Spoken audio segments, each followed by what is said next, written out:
Hey guys, welcome to Star Wars Timeline. My name is Ben. Today we're reviewing the 8th episode of the 2nd season of the Ewoks show. As always, this is going to be a full spoiler on the review, so if you didn't watch this episode, please turn away now. You guys have been warned. Anyway, let's start discussing this episode, and as we go along, I'll give you my thoughts and impressions, and at the end of this review, I'll give it my final score.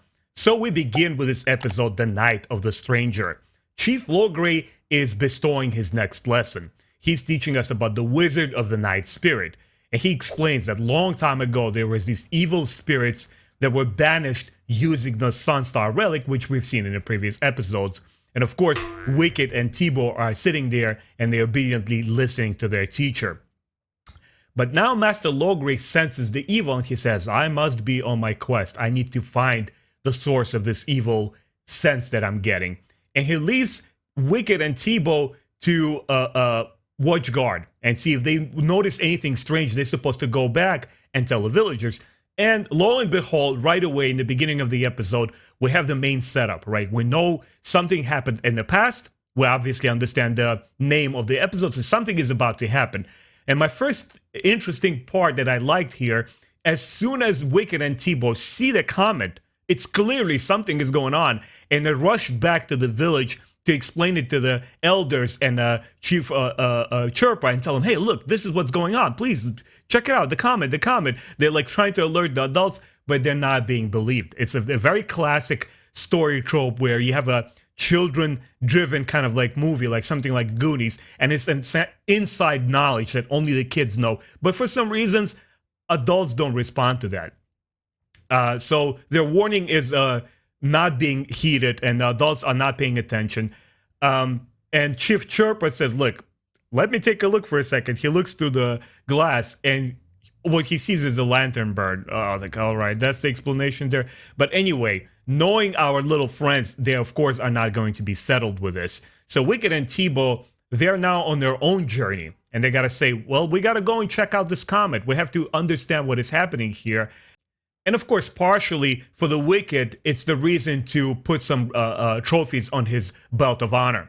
So they go to the crash site and they discover something that it looks like it's not just a comet that has fallen, something has landed on this planet.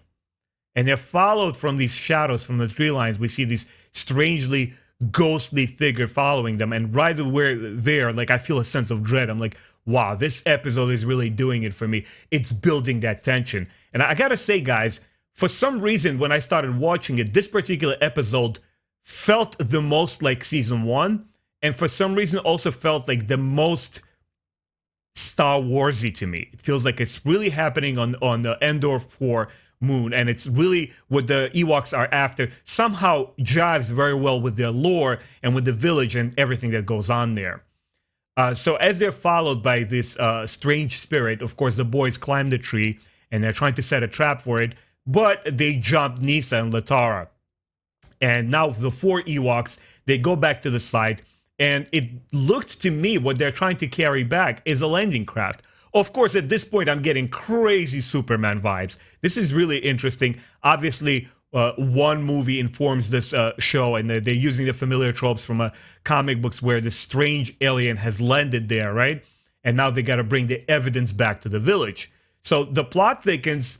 It keeps building the intrigue, and I really, really love how Paul Dini develops the plot here. He's obviously, to me, the best writer on this show, first and second season included. Now we're in the Dulak village. Like, okay, all right, we see some of these villain guys. How's that going to play out? And the spirit actually commands King Gornish to go and attack the Ewok village. How does he do that? That actually doesn't take a lot of time. There's not a lot of conning or convincing happening there. He just literally magically zaps the king, and of course they have to obey him. But King Gornish, it doesn't look like he's being mind controlled. He's like, okay, let's just follow this ghostly spirit, see if we can get any advantage out of it. Once again, the episode is exploiting a familiar characters that we understand how they work, right? The Dulaks, they're the bad guys, and they always look after themselves. And the plot is using them very well. So once again, it's very tight, very compact story so far. And of course, we find out that this spirit's goal is to steal the Sunstar. And of course, all the Dulocs travel to the village, and the fight breaks loose. I gotta say, guys, this is by far the most epic fight between Dulocs and Ewoks, because in the previous episodes, what we see there is a lot more child-friendly, because there's not a lot of actual physical contact between the two. Obviously, this is being like young adult show, maybe like even early kids, like 6 to 9 year old, something like that. I don't know the exact thing, but as they fight, there's actual fighting going on. Like you see Ewoks pushing back Dulocs and throwing them off their suspended bridges. Like, oh wow, the fire is everywhere. Really, really cool stuff. I really enjoyed that battle a lot. Meanwhile, Chief Logray, he's in this forest, and he goes through this a thorn forest, and he goes into this area, which looks very, very interesting. And in lore with Star Wars, you see like these pillars standing there. There's some kind of like central shape, a kind of like a place of worship or a place of significance. Obviously, we're going to find out later exactly what this is, but I just enjoyed the visuals of that a lot. And of course, Logray, he's being trapped in there, but once again, we are reiterating the point that Ewoks know they have familiarity with the Force, because that's exactly how he pulls his magical staff back to him and he sets himself free. But this is where the Spirit arrives. He destroys the staff with now stolen Sunstar Stone, and he traps Logray. And now we see what the Night Spirit is all about. This is their vengeance, and the full story is now completed there. We're told that in the past, the Ewoks battled their ancient enemy before, and they used the Sunstar to lock these spirits in a, looks like a different planet or a different dimension. It's kind of weird. It's not fully explained, but I don't think it was necessary, actually. We understand what is happening there.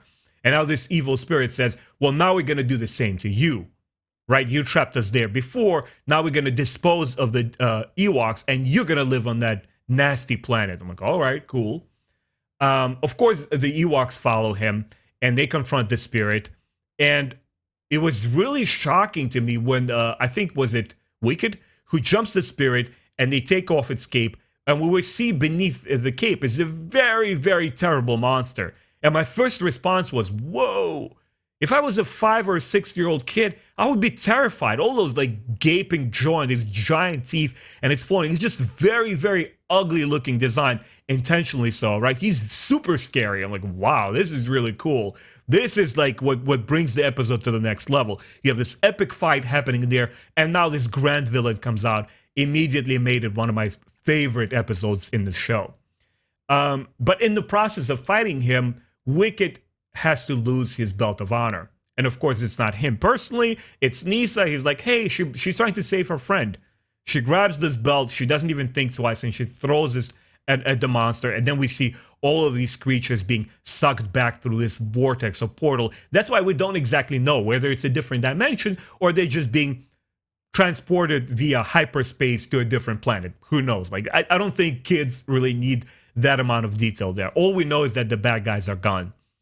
And, you know, the Wicket, I understand why he was upset. It's not that he's not grateful that Kneesa saved him. It's like, but he worked so hard for this belt, for all the little trophies that he put in there, because he aspires to be a village warrior. And he's really serious about that. So I kind of felt it for him. But at the end of the day, of course, Chief Chirpa, he has to reward all the children. And the way that he rewards them was quite interesting to me. He gives them these beads of bravery, and when the kids look at them, they're like super tiny, super small. Like, what do we do with them? They're not really patches. We can't put them on our outfits. Like, what do we do with them? It's a very humbling experience. It's basically the elders are saying, look, we recognize your efforts, we recognize your bravery, and you know, we celebrate you guys, but it's time before you're grown up and be full adults and full warriors. It's just basically telling them, look, it's everything must come in time. You're obviously earning it. You're working hard towards it, but just be a little bit more patient. And very, very important lesson for kids to learn. And I love how the show is doing it in general. It's not preachy at all. It's not, you don't have an episode at the end where it's like, and this is kids, how you should behave and listen to your elders and parents. No, it's not doing that. It's showing by example. And I really like that little touch with the small beads of bravery. But what did I think of this episode?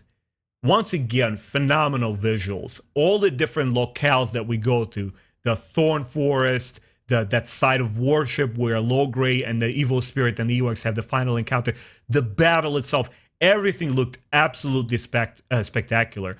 And another thing happened in this particular episode. As I was watching it, I'm looking at the minutes like, yeah, this is standard format full episode, like 24 minutes.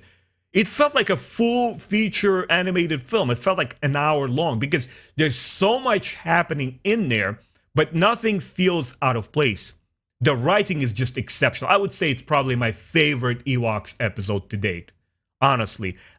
Season 2 is sort of, it's not that it, came down in quality. It's still pretty good, but it just felt a little bit different from Season 1.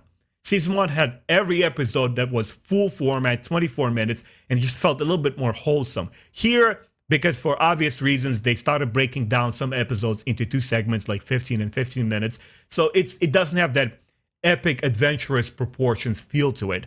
But with this episode, not only we're back on track, but I loved everything about it. I loved the villain. I loved the effort that the young Ewoks had to go through to first make the adults pay attention and then to wage this battle against their ancient enemy. And everything here felt like it belongs on Endor Moon. Everything felt like it belongs in Star Wars and with the Ewoks. Granted, once again, we have magic here. We have some supernatural stuff happening, and you have to understand that it comes with the territory. It's a children-oriented show, and it's trying to appeal to children's senses, so not everything is going to be sci-fi. We all know that Star Wars borrows from sci-fi and fantasy as well, but here the lean on is obviously on the fantasy element. So my final score with this episode, obviously, as you guys might have guessed, is 4 out of 4 spears. If I could give it 5 spears, I would still give it. It's just... something about it just felt so right, so epic, and so cool. Everything worked in this episode for me. And I just hope by the end of season 2 that I'm going to get at least 1 or more episodes like this. Because, again, I know this show is only 2 seasons long, and I feel greedy as a fan. I'm like, oh, man, come on. There's not going to be any more seasons. And as we're getting announcements, we just had Star Wars Celebration. There's a lot of projects that have been announced. We got Visions season 2. We got the Bad Batch season 2 coming up. I'm still hopeful. I'm standing there. I was like, oh, guys, can you please bring this show back on track? Maybe soft reboot it or completely remake it from scratch. Make Ewoks feel a little bit different. Introduce new heroes there. But if they decide to do this show over again, I think there would be tons of fans out there who would back it up and enjoy and watch the show. You guys let me know in the comment section below. Would you like to see a full animated Ewok show come back on Disney+? Thank you so much for watching. I really appreciate your support, guys. Thank you for all the kind comments. If you like my reviews and other content, please subscribe to my channel, like this video, and I'll see you guys next time.